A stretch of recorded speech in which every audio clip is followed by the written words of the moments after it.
अस्सलामु अलैकुम वरहमतुल्लाहि वबरकातुहू। अल-हिकमा डिजिटल वर्ल्ड में आपको खुशामदीद कहते हैं।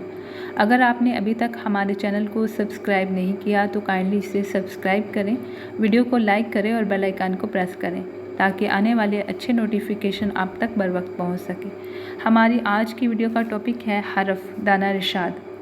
अबू हनीफ़ा देनूरी रहमतुल्लाह अलैह ने लिखा है कि ये वही तुख़म है जिसके बारे में मशहूर है कि लोग इसे बतौर दवा इस्तेमाल करते हैं, और ये सक़ा है जिसके बारे में नबी करीम सल्लल्लाहु अलैहि वसल्लम की हदीस है।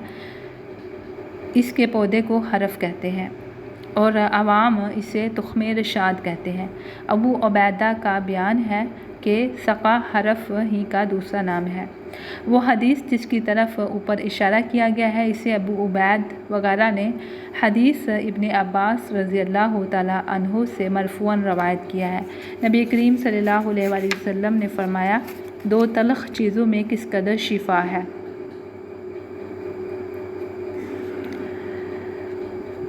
सबर और तुख़्मे रिशाद में। अबू दाऊद ने अपनी मरासील में इसको बयान किया है। सुनन अल-कुबरा अल-बहकी में ये हदीस मौजूद है, लेकिन अबू दाऊद की राय है कि ये ज़ईफ़ है। मिजाज इसका तीसरे दर्जे में गर्म है। ये गर्मी पैदा करता है, कब्ज़ को दूर करता है, पेट के कीड़े और कद्दूदाने निकालता है, वर्म तहाल यानी तिली के वर्म को तहलील करता है, ऐसी खारिश जिसमें रेशा और फिंसियाँ हों को ख़त्म करता है, चंबल को दूर करता है। अगर इसको शहद के साथ मिलाकर इसका लेप किया जाए तो तिली के दर्द को भी मुफीद है। मेहंदी के साथ जो शांदा बनाकर पिलाएं तो सीने के मवाद रदिया से इसको साफ़ करता है, और इसी जुशांदे के पीने से पेट के कीड़े मकोड़े जो हैं वो बनना ख़त्म हो जाते हैं। और अगर किसी जगह इसका बखूर यानी इसकी धुनी दी जाए तो कीड़े मकोड़े वहाँ से भाग जाते हैं। बालों के गिरने को रोक देता है।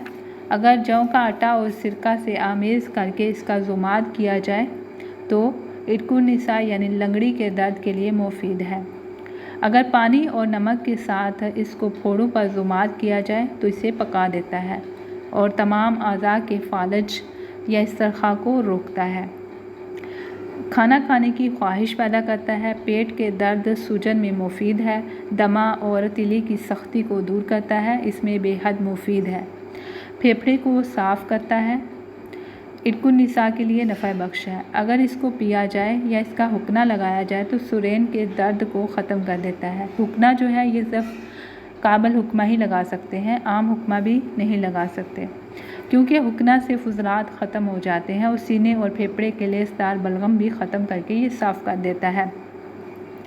अगर इसका सफ़ूफ 5 दिरहम या 5 ग्राम की मिकदार में पानी के साथ इस्तेमाल करें तो ये कब्ज़ को दूर करता है, पेट में बनने वाली गैस को तहलील करता है, दूर करता है, और ठंडक से होने वाले दर्द को दूर करता है।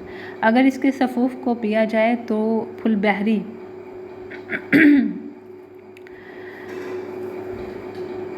अगर इसके सफ़ूफ को पानी में मिलाकर पिया जाए तो फुलबहरी के लिए मुफीद है।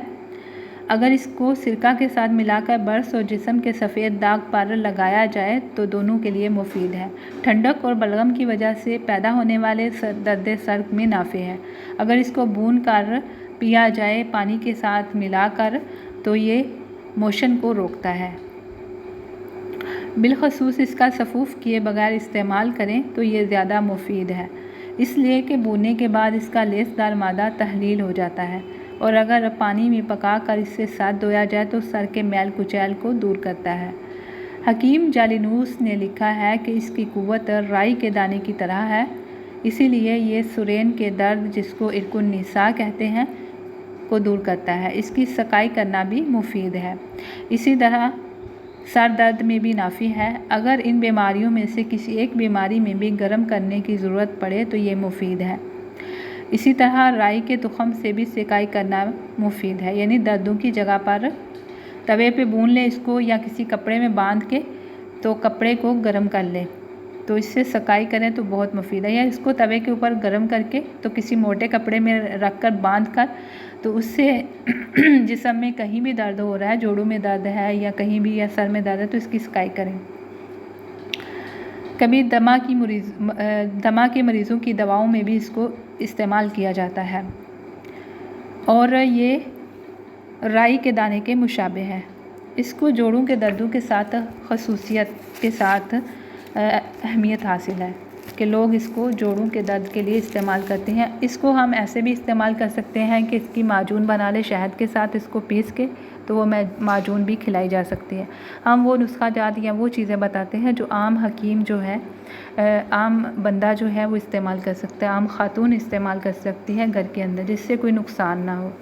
یہ ان لوگوں کے لیے ہی کورس ہے، ان لوگوں کے لیے ہی ویڈیوز ہیں جو طب سے واقفیت نہیں رکھتے، لیکن وہ اپنے گھر میں تھوڑا بہت علاج کرنا چاہتے ہیں، یا ان کے پاس ڈاکٹر نہیں ہے تو وہ علاج کرنا چاہتے ہیں تاکہ ان کے لیے اور ان کے گھر کے لیے آسانی ہو۔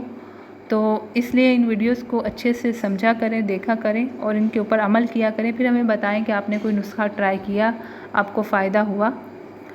امید ہے آپ کو یہ ویڈیو اچھی لگی ہوگی۔ السلام علیکم ورحمۃ اللہ وبرکاتہ۔